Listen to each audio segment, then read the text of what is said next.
Olá, tudo bem? Sou o professor Alexandre Amorim, professor de Direito Administrativo, e a gente retorna então aqui na nossa análise da nossa Lei de Processo Administrativo, Lei 9784 de 99. E aí o artigo 22 fala para a gente o seguinte, olha, os atos do processo administrativo não dependem de forma determinada, senão quando a lei expressamente exigir. Então, aquela história, né? Os atos, em geral, não tem uma forma totalmente específica para poder serem feitos, né? Então, eu posso ter algum ato, por exemplo, que pode ser testemunhal, eu posso ter algum ato, por exemplo, que pode ser uma diligência pericial, ou, por exemplo, uma oitiva de alguém, né? Então, os atos do processo, eles são atos que, como regra geral, são de forma livre, tá? Mas é aquela história, né? Ao mesmo tempo, a lei 9784, ela sempre vai prezar, quando você falar, por exemplo, da instrução processual propriamente dita, você ter os atos por escrito, né? Então ele fala assim, por regra você não vai ter nada amarrado no geral, mas quando você for colocar realmente ele dentro dos autos processuais, as peças têm que estar ali de maneira escrita, né? Até porque você não pode pensar, por exemplo, num processo totalmente verbal, né? As pessoas ficam contando a história do processo umas para as outras, isso absolutamente não existe. Então você vai ter ali, no final das contas, por escrito. Mas vamos dar uma olhada aqui. Então, os atos do processo não têm uma forma determinada, senão quando a lei expressamente exigir. Então, regra geral, as formas são das mais variadas. Ok. E aí que fala, ó, os atos do processo devem ser produzidos por escrito, tá? Em vernáculo, com data e local de sua realização, e assinatura da autoridade responsável. Beleza, então os atos do processo podem ser feitos das mais variadas formas, então pode ser uma diligência, pode ser uma perícia, pode ser uma oitiva de alguém, mas na hora de colocar realmente no caderno processual, como a gente está vendo aqui, deve ser feito então por escrito. E aí ele fala em vernáculo, né? O que é vernáculo, Alexandre? Vernáculo, meu querido e minha querida, é a língua, né, culta portuguesa. A língua culta portuguesa. Quando eu falo língua culta, não precisa escrever igual Machado de Assis, né? José de Alencar. Língua culta aqui no sentido de você não ter estrangeirismos, regionalismos, né, questões de gírias, tá? Então não ficar colocando palavra estrangeira, ficar colocando gíria, alguma coisa nesse sentido aqui. Então você ter uma linguagem ali mais polida, uma linguagem mais formal a ser colocada no processo. Não tem jeito, né? Um pouco de formalidade no direito é necessário. O problema é que às vezes o pessoal exagera na formalidade. Mas um pouco de formalidade ela é necessária aqui para nós do direito por uma questão de segurança jurídica. Então tem que haver alguma formalidade, onde você coloque ali, né, a data que o ato foi praticado, o local de sua realização, além de data, dependendo da situação, até a hora, né? Por exemplo, já tive muitos servidores que me perguntaram assim, Alexandre, eu fui fazer, por exemplo, a citação do acusado num processo administrativo disciplinar, que é um tipo de processo, né? Aqui a gente está estudando lei de processo em geral, e ela também não deixa de se aplicar para outros tipos de processos, como um processo administrativo disciplinar. Aí me falaram, e aí eu não conseguia fazer a citação formal lá do indivíduo, né? De tal modo que eu precisei ali fazer uma ligação para o sujeito, né? Então a gente tentou fazer aviso de recebimento, e aí o indivíduo não foi localizado, por exemplo, e aí a gente pensou fazer uma citação por edital, mas a gente falou, poxa, se citar esse sujeito por edital, ele vai acabar não vendo essa citação aí. Então a gente acabou descobrindo o número de telefone dele, ligamos, realmente o número era dele, e aí a gente falou para ele por telefone, olha, a gente está citando você, porque tem um processo contra você aqui, número tal, o dia da sua defesa é o dia tal, então dando todas as instruções para o cara por telefone ali. E aí perguntaram, é válida essa citação aí? Eu falo, olha, sim, né? Primeiro que o servidor ele tem fé pública, e segundo que o servidor então vai colocar o dia, vai colocar a hora colocado ali, né, incerto por escrito no processo, tá? Então, né, é uma forma de você tentar também fazer com que o ato do processo ele seja o mais eficaz possível, porque se colocar no edital, ninguém vai acabar lendo ali. Então, nesse caso específico, o sujeito coloca a data, coloca a hora em que ele ligou lá para o acusado para poder, né, fazer a citação dele. Ou liga para a testemunha para fazer uma intimação de comparecimento ou algo do tipo. Além de ter a assinatura da autoridade responsável. Legal. E aí que fala assim, ó, salvo imposição legal, tá? Então, se não tiver regra contrária, o reconhecimento de firma somente será exigido quando houver dúvida de autenticidade. Então, aquele negócio, né? Você está pedindo lá para o contribuinte, você enquanto agente público, está pedindo para o contribuinte assinar ali na sua frente algum formulário, algum documento específico. Então, se ele está assinando ali na sua frente, você não tem dúvida da autenticidade disso aí. Tá? Então, não faz sentido, né? O contribuinte está ali diante de você, assina aí para mim, por favor. Ele está devidamente identificado, você sabe que é ele assina e fala, reconhece e firma para mim, por favor. Isso não faz o menor sentido, tá? Então, só se por acaso você tiver, sei lá, um determinado ato do processo que o nome do indivíduo é Alexandre e na hora de assinar o sujeito coloca lá, por exemplo, assim, é Bruno da Silva. Você fala, pô, esquisito, né? Um cara chamado Alexandre vai assinar com o Bruno da Silva. Aí, no caso como esse, você poderia até pedir uma reconhecimento de firma dessa assinatura para saber se eventualmente Alexandre assinaria como Bruno da Silva, que eu acho muito improvável, tá? Mas aí você pede um reconhecimento de firma. Agora, se o sujeito está assinando na sua frente ali, você não tem dúvida de que ele é ele e que a assinatura é dele, ainda que ele faça uma assinatura muito louca, mas foi ele que colocou ali, tá? E aí o parágrafo 3º diz: a autenticação dos documentos exigidos em cópia poderá ser feita pelo órgão administrativo. Olha como é que a ideia aqui é desburocratizar. Interessante, essa lei é de 99 e mesmo assim ela já traz muitas coisas aqui de desburocratização para gente. Então, o próprio servidor público, ele pode fazer autenticação de documentos. Como que geralmente ele faz? Geralmente ele tem um carimbinho escrito assim, confere com o original. Então, ele pega o documento em cópia, pega o original, olha os dois ali, bate o carimbinho, né, assina lá. Então, confere com o original, ele assina e ele mesmo deu fé àquele documento ali. Ele pode fazer isso? Pode, né? A própria lei confere essa possibilidade aqui, além de que eu sempre falo que o servidor público, ele tem fé pública, então ele pode fazer isso aí, tá?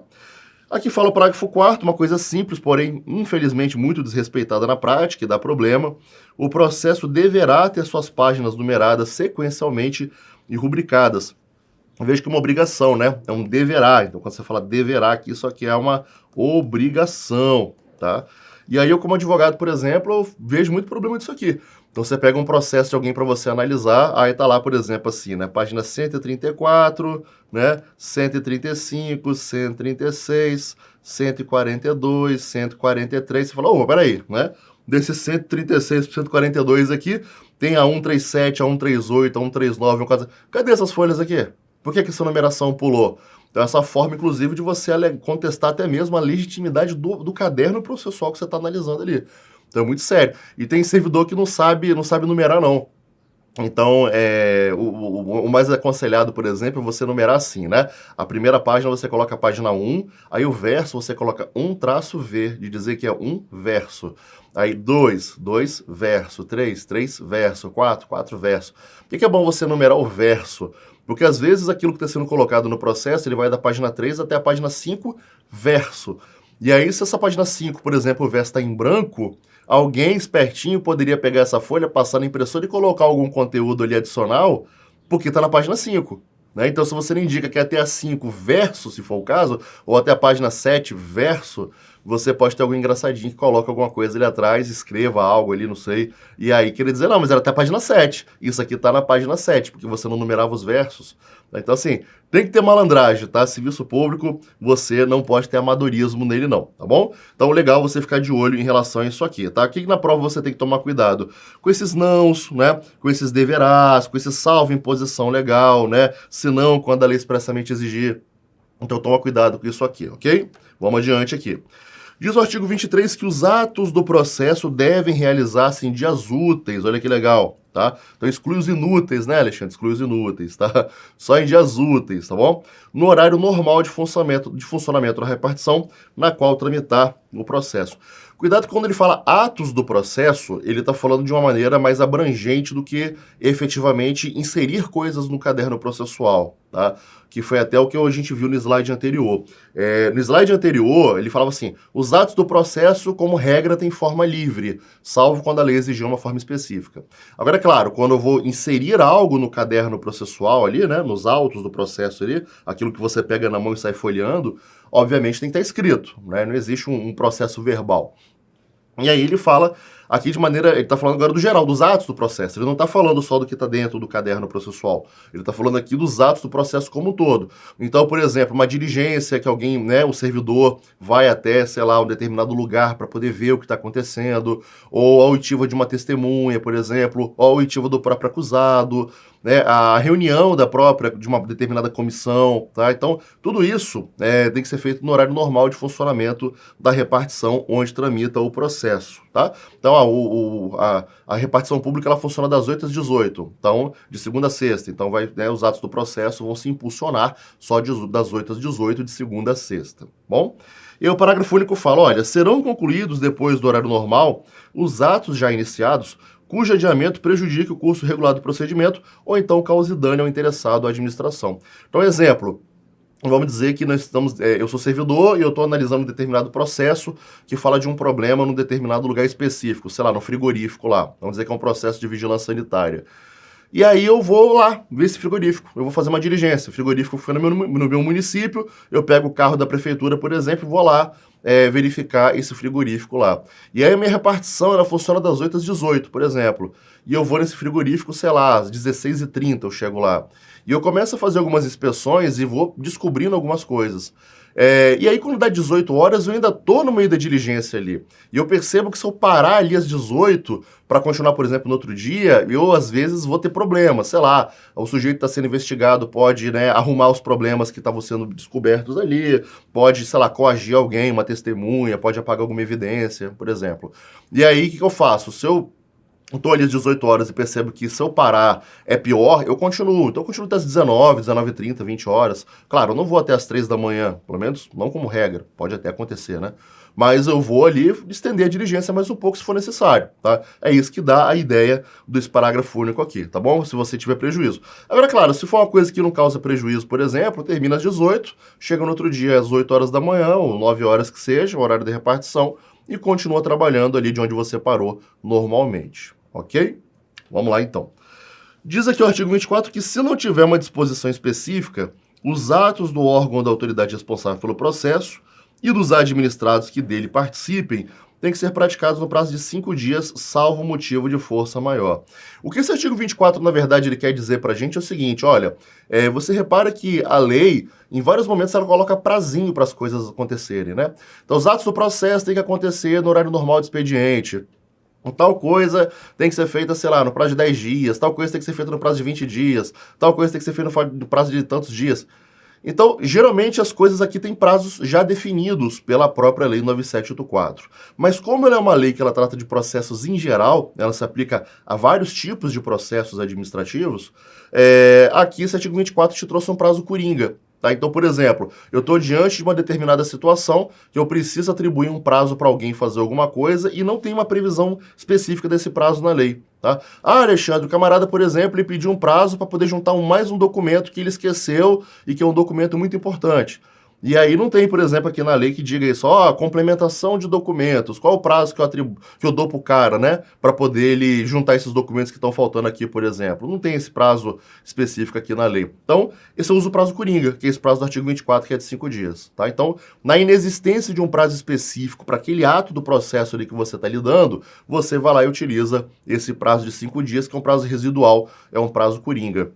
Eu, por exemplo, falo muito desse prazinho aqui lá em processo administrativo disciplinar, que é um tipo de processo administrativo. Então, lá no processo administrativo disciplinar, tem vários prazos atrelados a vários atos do processo. Mas tem algumas situações específicas que a lei esqueceu de atribuir um prazo. Aí você atribui qual? Aí você pode usar essa lei aqui, subsidiariamente a lei do PAD, e você vai lá e aplica o prazo de 5 dias, tá? Então, para aquilo que não tiver prazo específico, você dá 5 dias.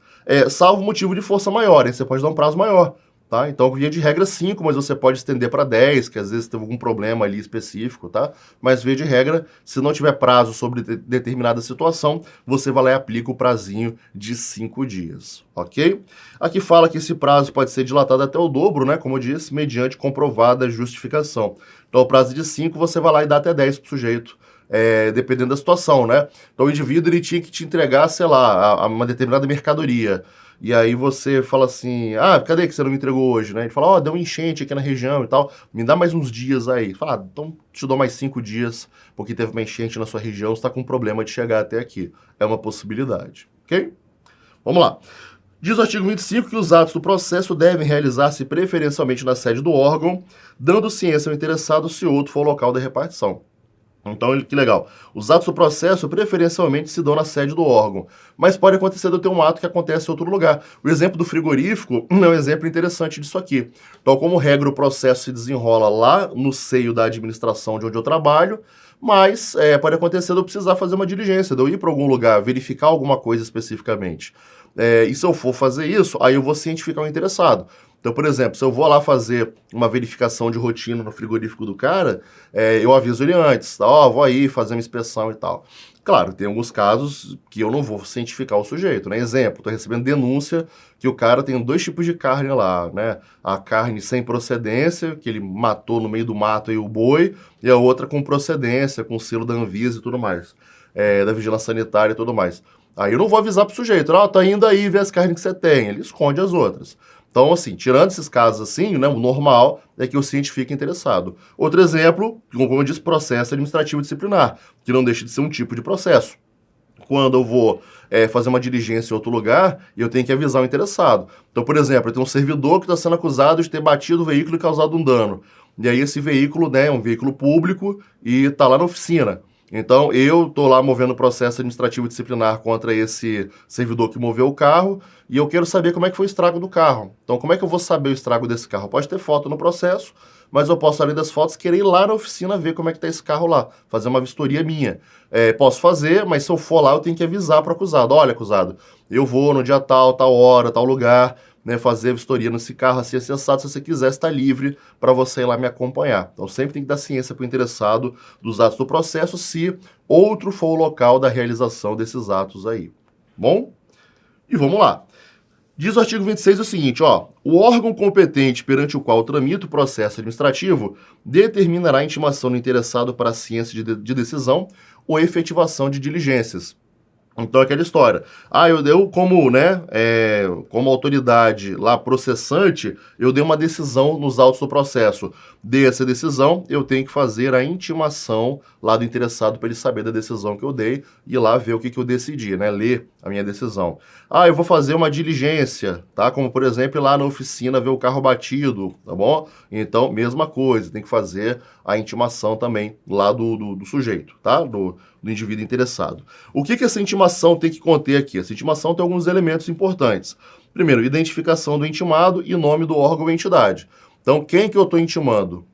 Estou intimando Alexandre Amorim, tudo bem. Quem é a pessoa que está promovendo a intimação? A prefeitura de não sei aonde.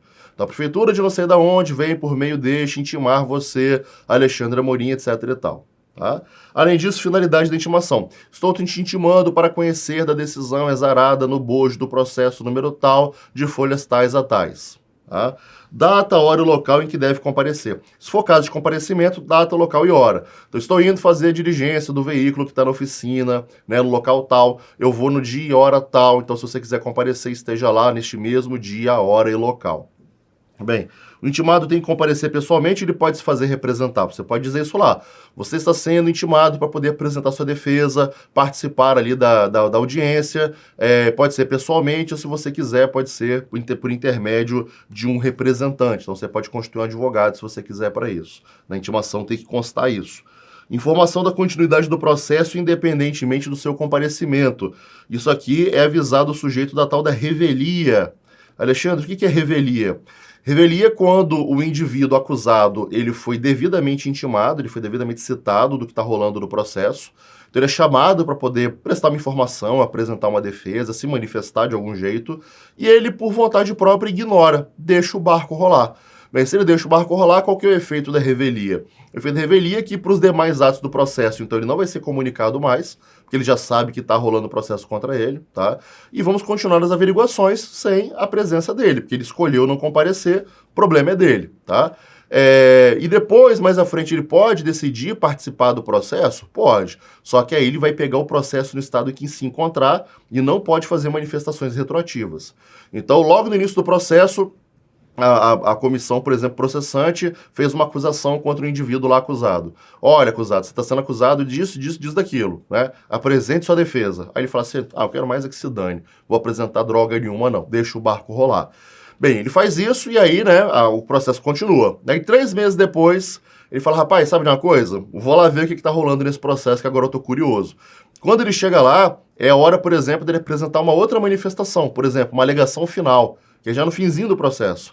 Na alegação final, ele pode fazer, né, pode fazer algumas defesas, mas sobre aquilo que ele já foi acusado e já foi processado lá de trás, da defesa que ele deveria ter promovido, ele não pode mais falar daquilo. E ainda que ele fale, vai ser desconsiderado. Porque tudo no direito tem um prazo para você fazer. Se você perdeu o prazo, meu amigo, já era. É igual pegar um trem, né? Tem um horário pro trem sair. Se o trem já partiu, você chegou, ele tá ali, ele não vai dar ré para poder te buscar. Já foi, perdeu, já era, agora você busca um próximo trem, se for o caso. Tá? Então, mesma coisa aqui. Então, lá na intimação vai constar, olha, você está sendo intimado para apresentar uma sua manifestação, assim, sensada até o dia tal. Lembrando que mesmo que você não apresente a manifestação, o processo vai ter o seu prosseguimento irregular, você não vai mais ser comunicado dos atos do processo, mas se você quiser depois, mais à frente, tomar ciência, você está livre para tomar ciência do que você quiser, para participar posteriormente, até se manifestar posteriormente, lembrando que você vai pegar o processo no estado em que se encontrar, e aí, né, eventuais aí, perdas de prazo, de perdas anteriores e oportunidades anteriores que você perdeu, já era, você não recupera mais, ok? Depois, a indicação dos fatos e fundamentos legais pertinentes. Todo processo administrativo tem que ter isso, tá? Aliás, todo processo tem que ter isso. Tem uma coisa super básica no processo que muita gente erra, que é exatamente o quê? Você fazer a amarração entre o fato e o fundamento jurídico.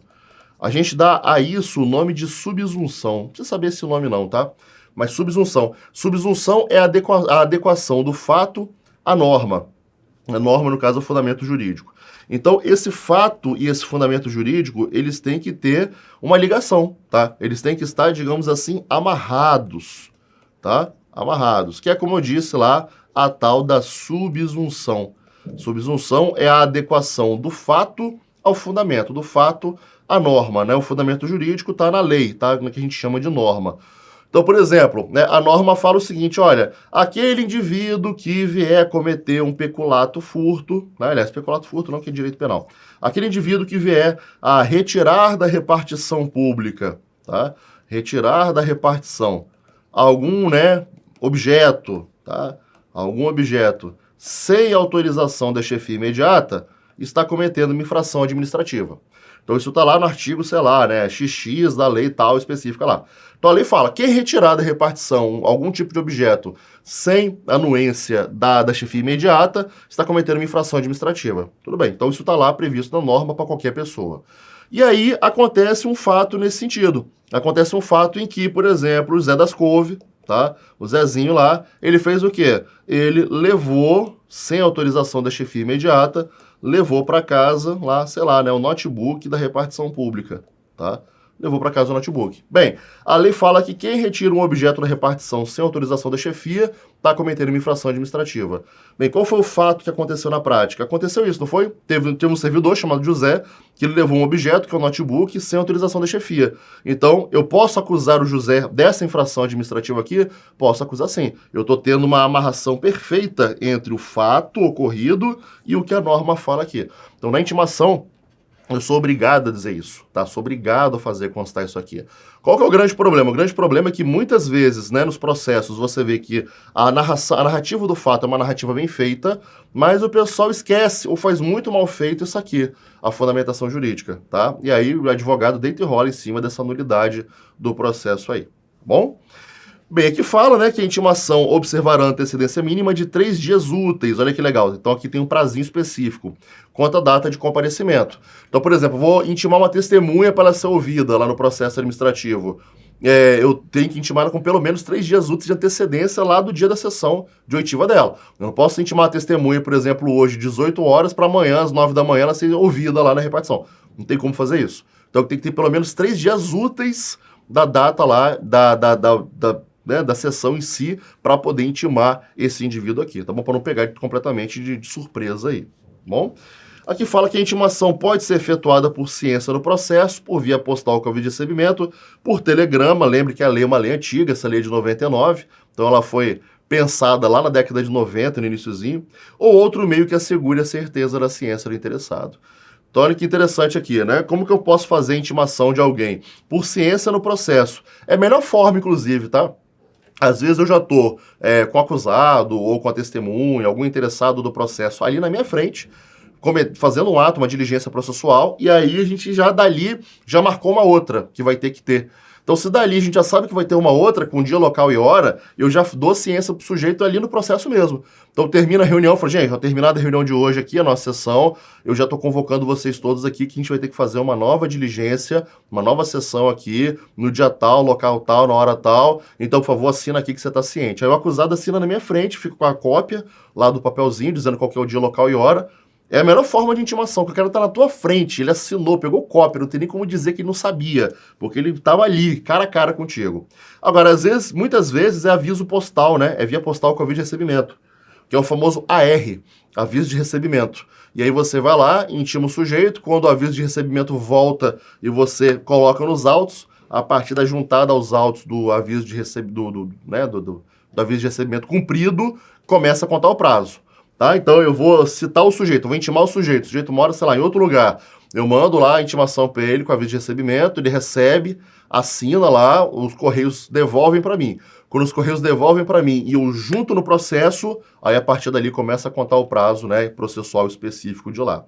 Aqui fala telegrama, né? Mas ninguém hoje em dia usa telegrama mais, tá bom? Penso eu. Ou outro meio que assegure a certeza da ciência, que foi quando me perguntaram, por telefone pode? Eu falei, pode.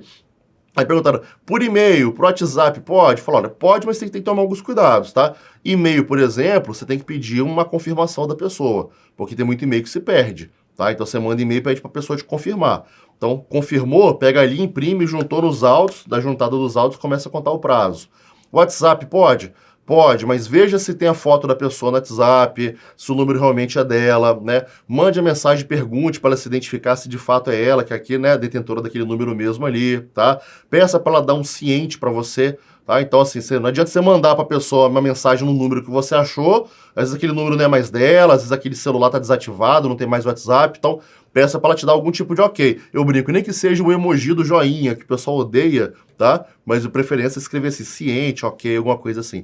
Na própria mensagem você coloca, olha, se você leu essa mensagem, por favor, retorne escrevendo assim, ciente. Aí a pessoa bota ciente, né? Nem os 2 tiques azuis servem, Alexandre. Não é bom só os 2 tiques azuis, tá? Então também ciente lá do indivíduo, tá bom? Para você ter certeza que a pessoa tomou ciência ali. No caso de interessados indeterminados, desconhecidos ou com domicílio indefinido, a intimação tem que ser feita por publicação oficial. Aí não tem jeito, né? Você não sabe onde a pessoa tá, né? Aí é diário oficial, tá? Mete no diário oficial lá. A gente costuma falar que esse pessoal que tem domicílio indefinido, a gente brinca no direito, mas virou uma expressão consagrada, que o sujeito está em lins, né? O que é lins? Local incerto e não sabido, tá? Então, intime-se por edital o indivíduo que se encontra em lins. LNS, local incerto e não sabido. Aí você mete publicação no Diário Oficial, que aí não tem jeito ali, tá bom? Aqui fala que as intimações serão nulas quando feitas sem observância das prescrições legais, mas o comparecimento do administrado supre sua falta e irregularidade. Olha que interessante isso aqui, tá? Nós temos um princípio muito importante no direito, e a gente aplica muito isso em processo administrativo, que é o princípio que vem, né, um princípio francês. Olha que chique, né? Princípio francês, que é o princípio do pas de cavar, vamos lá, pas de nullité, tá bom? Sans, eita, vou botar a canetinha aqui, pas de nullité, a canetinha tá me trollando aqui, hein? Pas de nullité sans grief, tá? Deixa eu fazer um G mais bonitinho aqui, senão o pessoal fala, isso aqui é um 6, né? Pas de nullité sans grief. Repetir avec moi, né? Repete comigo aí, pas de nullité sans grief. Nossa, mas que negócio doido esse aqui. É um princípio francês que a gente traz para cá. Aliás, o processo administrativo, muito do nosso direito administrativo brasileiro é copiado da França, tá? Então, por isso que a gente vem com esse negócio de pas de nullité e não sei o quê. Pas de nullité sans grief quer dizer que não há nulidade, tá? Não há nulidade. Esse princípio é muito bom de você conhecer, que vira e mexe a prova, coloca isso aqui para você, alguma questãozinha, tá? Não há nulidade sem prejuízo. Então, isso que esse, né, princípio fala pra gente. Não há nulidade se não ficar caracterizado que houve prejuízo. Então, olha que interessante. Na hora que eu vou fazer lá a intimação do indivíduo, então imagina só, eu estou intimando o acusado para ele tomar ciência que tem um processo tramitando contra ele, para ele apresentar a defesa dele e tudo mais. Só que eu faço a intimação toda errada. Por exemplo, eu intimo lá por diário oficial, sendo que o sujeito trabalha ali comigo na minha repartição.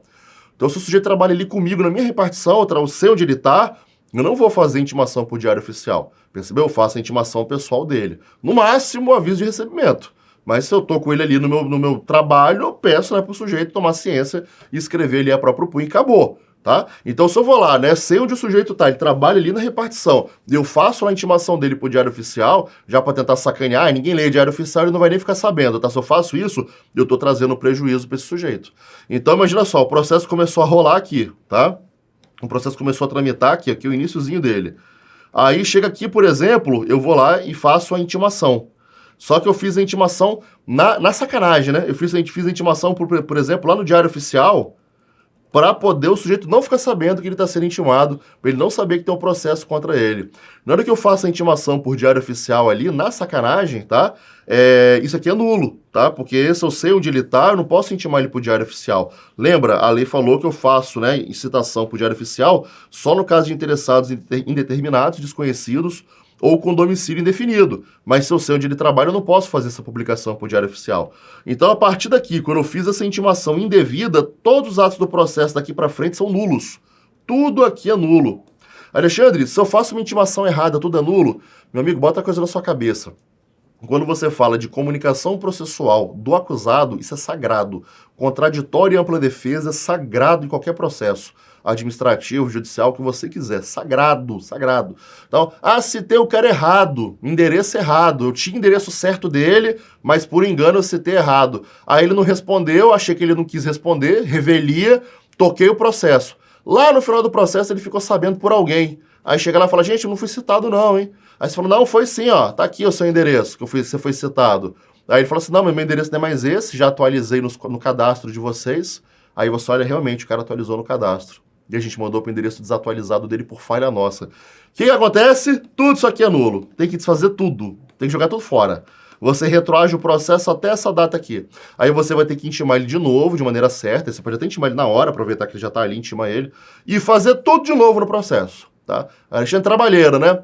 Trabalheira, tá? Qual que é o problema disso aqui? O problema, amigo, é que uma vez que você começa a fazer os atos do processo, você tem um negócio chamado de prescrição, que é o reloginho contando ali no teu cangote lá, tic, tic, tic, tic, tic, tic, tic, do seu cangote ali.